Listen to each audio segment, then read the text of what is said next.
জীবনের গতিপথে নিজেকে নিজে টেনে তুলতে হবে। কেউ আসবে না ভরসা হতে।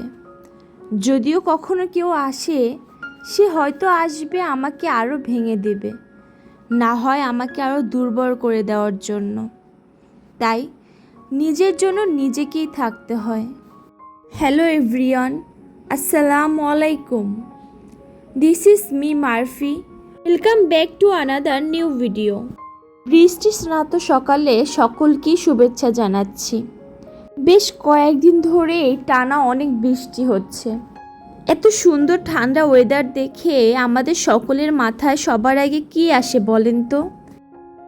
এই ওয়েদারে বৃষ্টির ভিতরে খিচুড়ি কথাই তো মনে পড়বে। সকালে গরম ধোয়া ওঠা ঝাল ঝাল খিচুড়ি। তাই আমিও চলে আসলাম খিচুড়ি রান্না করতে।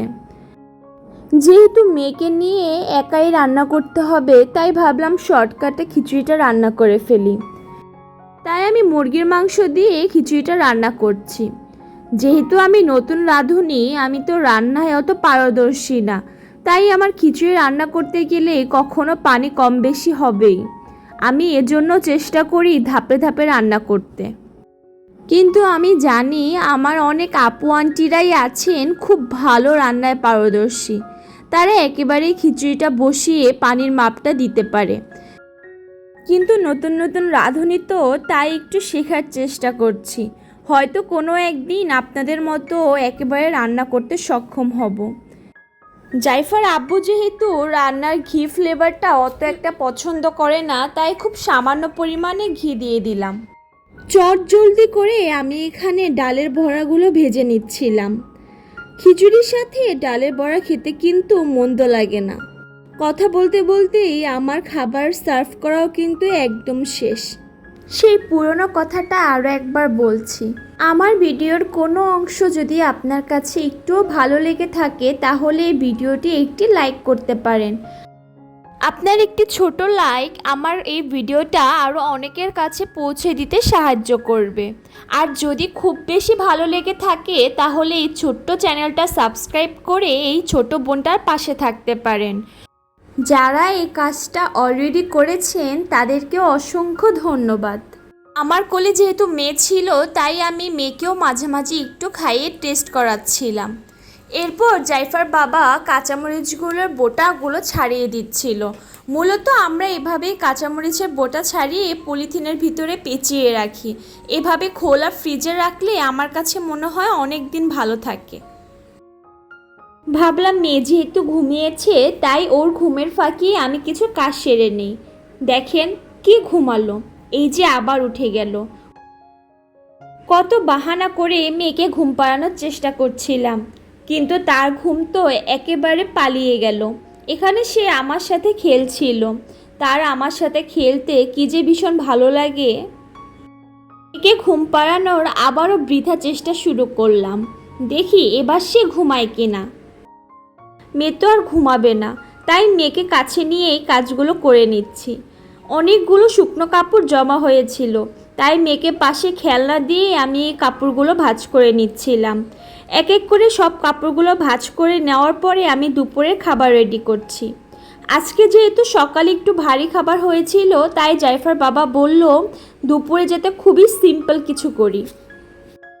আমার কাছে মনে হয় বাঙালিদের সবচেয়ে কমফোর্ট ফুড হচ্ছে ভাত, ডাল, আলু ভর্তা আর মাছ ভাজি। এই খাবারটা এমন কেউ নেই যে পছন্দ করবে না। এখানে আমি আলু ভর্তার সাথে একটু রুই মাছের ডিম ভুনা করেছিলাম, সাথে চিংড়ি মাছ, পুঁটি মাছ ভেজে নিয়েছিলাম, আর সাথে পাতলা ডাল।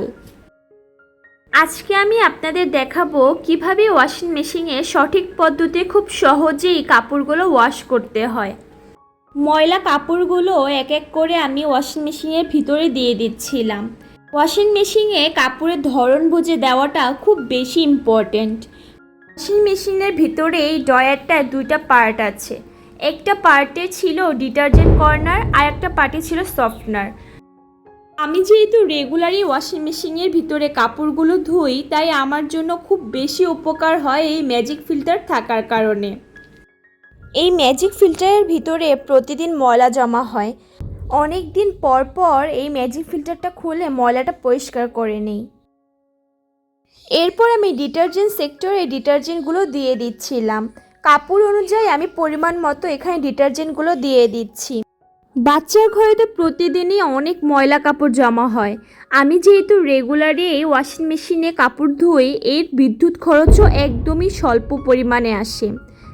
পাওয়ার বাটনটা টিপ দিয়ে এখানে আমি সুইচটা অন করে দিলাম। এরপর আমি স্টার্ট বাটনে টিপ দিলে কাজ শুরু হয়ে যাবে।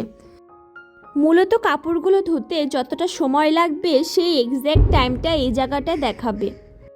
কাপড়গুলো ধুতে কতটা সময় লাগবে, কতটুকু পানি লাগবে কিংবা শুকানোর জন্য কতটা সময় লাগবে সেগুলো এই জায়গায় ছিল। আর এপাশে ছিল অনেক ধরনের অপশন। কাপড়ের ধরন বুঝে অপশন সিলেক্ট করে স্টার্ট বাটনে ক্লিক করলেই এভাবে কাজ শুরু হয়ে যাবে। যদি ছেলেদের জিন্সের কাপড় কিংবা মোটা কাপড় থাকে তাহলে আপনি জিন্স সিলেক্ট করে স্টার্ট বাটনে ক্লিক করবেন, কিংবা যদি আপনি চান এই আপনার কাপড়গুলো সুপার ফাস্ট ক্লিন হোক তাহলে সুপার ক্লিন কিংবা কুইক ওয়াশ দিলে কাপড়গুলো খুব তাড়াতাড়ি ক্লিন হয়ে যাবে। মূলত ডিটেলসে এই জায়গাটা সব বলা আছে। কাপড়গুলো ক্লিন হতে কত লেভেল পানি লাগতে পারে, কিংবা ওয়াশ করতে কতটা টাইম, কিংবা শুকাতেই কত টাইম লাগতে পারে, এটা ডিটেলসে এই জায়গায় লেখা থাকবে। কাজ করার 3টা পার্ট আছে। প্রথমে পানি নেওয়ার পার্ট, দ্বিতীয়তে এই কাপড়গুলো ক্লিন করার পার্ট, তৃতীয়তে কাপড়গুলো শুকানোর পার্ট।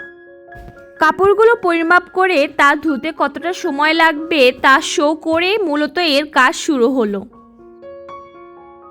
এর প্রথম কাজ হচ্ছে পানি নেওয়া। মেশিনে কাপড়গুলো ধুতে যতটা পানি লাগবে সেই পরিমাপে পানি নিয়ে নিচ্ছিল। যদি কখনো এমন হয় এক্সট্রা কোনো কাপড় দেওয়া লাগবে তখন এই জায়গাটা পজ করে এর কাজটা বন্ধ হয়ে যাবে। এই যে দেখেন, পজ করার সাথে সাথে পানি নেওয়ার কাজটা বন্ধ করে দিল। এরপর চাইলে এক্সট্রা কাপড় দিয়ে দেওয়া যায়।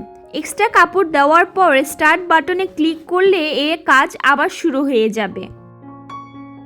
মূলত ওয়াশিং মেশিনে কাপড়গুলো ক্লিন করা একেবারেই সহজ। জাস্ট আপনাকে ময়লা কাপড়গুলো দিয়ে দিতে হবে।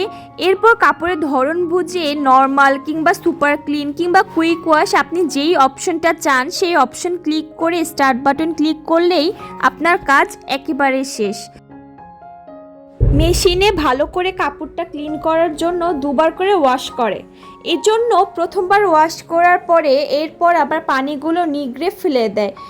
এরপর আবার সেকেন্ড টাইম পানি নিয়ে ভালো করে ওয়াশ করে নেয়। এখানে ময়লা পানিটা ছাড়িয়ে নেওয়ার জন্য স্পিন করে ময়লাটা বের করে নিচ্ছিল।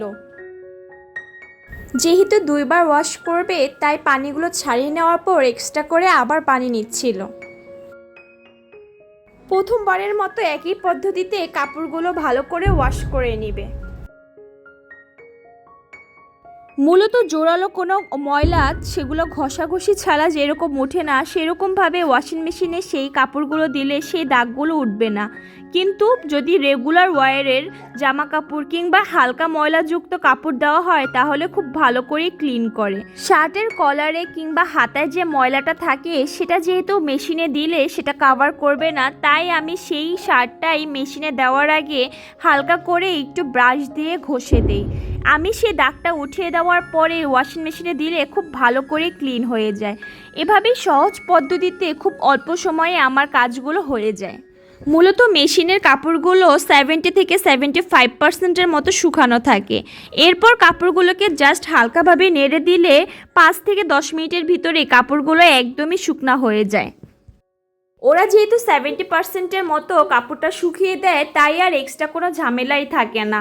আপনি যখন খুশি তখনই কাপড়গুলোকে ওয়াশিং মেশিনে দিয়ে কাপড়গুলো ধুয়ে নিতে পারবেন। এরপর জাস্ট হালকা একটু নেড়ে দিলে কাপড়গুলো একদম ফ্রেশ। যেহেতু কাপড়গুলো পেঁচিয়ে ছিল তাই আমি এক এক করে কাপড়গুলো তুলে নিচ্ছিলাম। আজকের ভিডিওটি এ পর্যন্তই। সকলের সুস্বাস্থ্য কামনা করে আপনাদের থেকে বিদায় জানাচ্ছি। আসসালামু আলাইকুম।